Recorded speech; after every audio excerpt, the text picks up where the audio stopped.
beautiful people. Welcome back to yet another video. In this video, as you've read by the title, I will be talking about how relationships are affected when you have schizophrenia. And spoiler, usually negatively. But if you're wondering where I'm at, I moved in with my beautiful girlfriend and this is our room. I have some of my stuff and there's some of her stuff and yeah, that's what's new. And then, first day moved in, we got a bearded dragon. His name's Bartholomew. He's a cute fella, isn't he? One other thing, or two other things. Two other things. Three other things. One, let's try to hit 1.5 likes on this video. Maybe 1 1/4. We'll see. Anyways, so that. Two, I am less than 100 subscribers away from hitting 70K subscribers. That would be awesome. And three, hit me up on Discord. I love playing with you guys and meeting you guys and engaging with you guys, finding out where you're from. I love meeting new people. I think all of you are great, and I love hearing you guys support. And hit me up on Discord if you ever want to play a video game. And if you don't play video games, that's also 100% okay if you hit me up. If you need help with anything, hit me up. If you're having a bad day and you just want someone to talk to me if you want. And yeah, that'll be all. Let's get into it.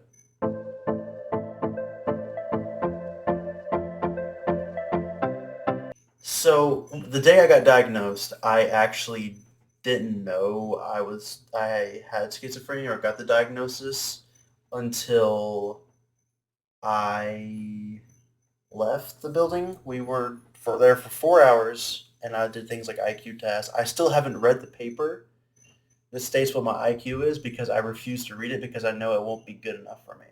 I mean, I know it's stupid to think IQ matters how smart you are, but it kind of does in a lot of ways. And I know if my IQ is whatever it is, I'll be like, oh, that's too low, and it won't be good enough. So I refuse to read that paper. So I don't know what my IQ is. Parents do. I don't. Anyways, we left the clinic or the office, hospital. I don't know what it was. I don't call it a clinic. We left the clinic, right? And my parents were like, yeah, we're just going to go home. And then they told me when we got home, and I was like, okay, because I wasn't shocked. Nor did I really believe it. I mean, I didn't know what to believe. When you're schizophrenic, it's hard to know what to believe and what not to believe. Your thoughts or not your thoughts. But anyways, so my relationship with my parents, I feel, got really stronger because of it. And I think that they were devastated. I mean, they weren't surprised, but they were still devastated. It's still a shock, you know. Like, okay, this is a life-changing thing that my son has, you know. And I guess they would. I assume they would feel guilty. Actually, I know because my mom said she has before when it's not her fault. I don't mean to talk about my mom. Sorry, Mom. Stuff just happens, you know. Things happen.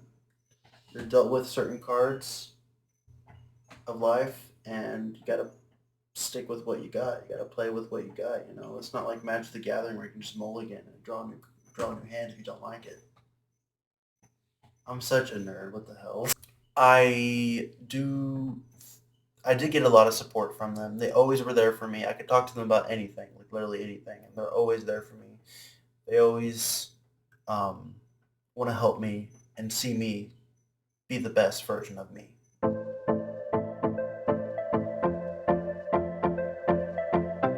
So with my extended family, because they don't live it and it's not there every day, they don't know what to think of it. So, for example, they might be scared because they're uneducated on it, or they might be judgmental because they don't know what to think. I'm not saying your family's going to be like that. I'm not saying that my family's watching. I'm not. No, you guys are cool. It's just maybe it's just a schizophrenic thing where you think everyone's judging you. I don't know, but I feel like it's more of like if you're severely mentally ill, you'll be at like a family gathering and they're talking about what they're thankful for, or like during Thanksgiving or whatever if you're American or whatever, and or we talking about what we're proud of ourselves about or whatever. Like I'm proud of myself for not killing myself, but you can't bring that up on family reunions apparently. So without making things awkward, I guess. Which I don't know why, because that's actually a big accomplishment if you were going to commit suicide and you don't. That's actually a pretty big accomplishment.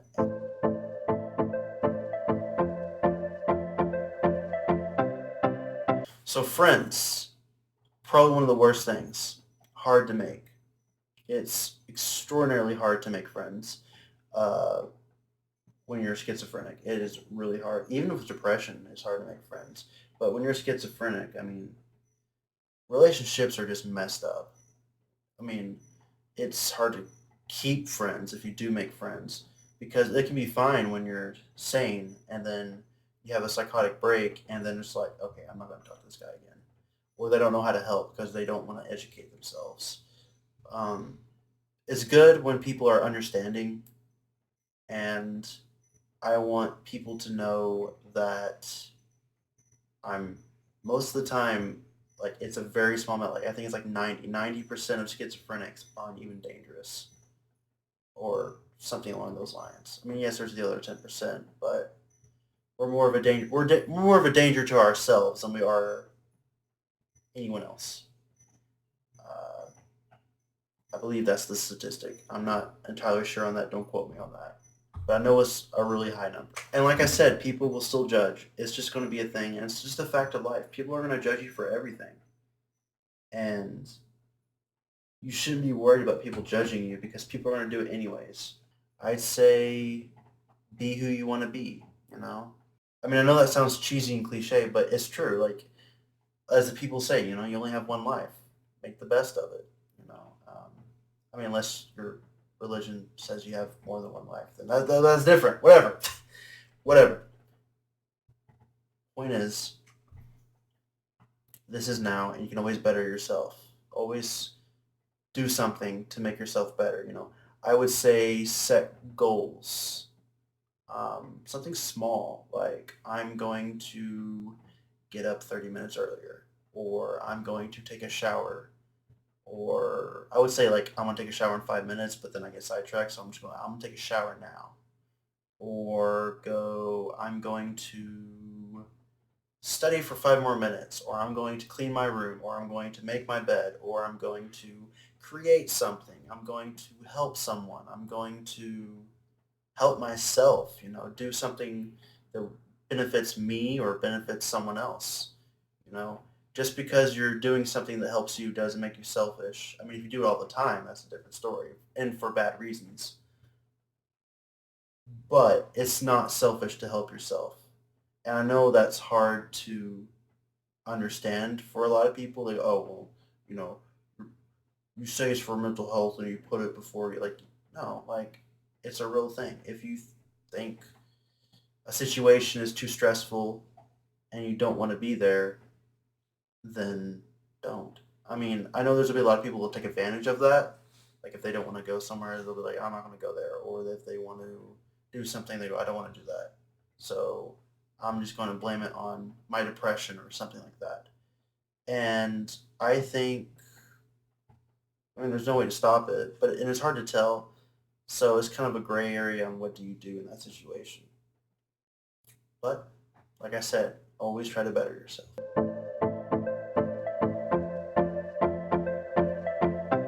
And lastly, romantic relationships. They're even harder than making friends. They are extraordinarily hard. I mean, I'm better than what I was mentally, but it's still a hard thing because your partner, there's going to be days where you aren't there mentally and your partner's going to need to help you. And I've said this in my last video.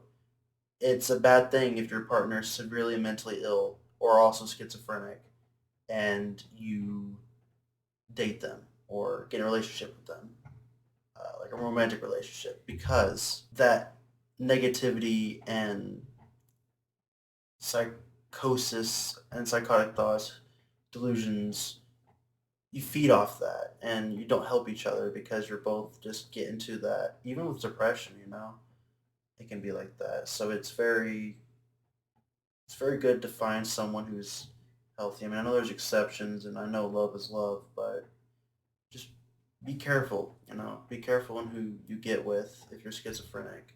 And you really need to know their intentions. And they need to know how serious things are, but also how serious things aren't. So by that I mean stigma and stereotypes and things like that. And one question I get all the time, can schizophrenics love? Well,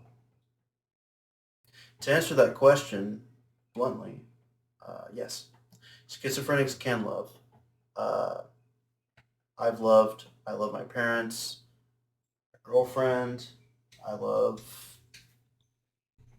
yeah. But yeah, I can love. Schizophrenics can love. It's just, it's like any other person. It can love. It's still an emotion, unless your brain makes you simply incapable of feeling love, then yeah. So yeah, I think that concludes the video, and I think that went over some topics that I wanted to say and educate on. So I guess I'll end it here. So be sure to like and subscribe, guys. And I am so grateful for you guys, meeting you guys, playing with you guys, learning from you guys. I've learned a lot from you guys. Every single one of you motivate me so much. So much. I don't know where I would be today without you guys. I really don't. So yeah, that concludes the video. So be sure to like and subscribe. If you subscribe, hit the bell icon so you know when I post more content. Like it to see more videos, and I hope you guys have a fantastic day. I love you all so much, and in case I don't see you, good afternoon, good evening, and good night.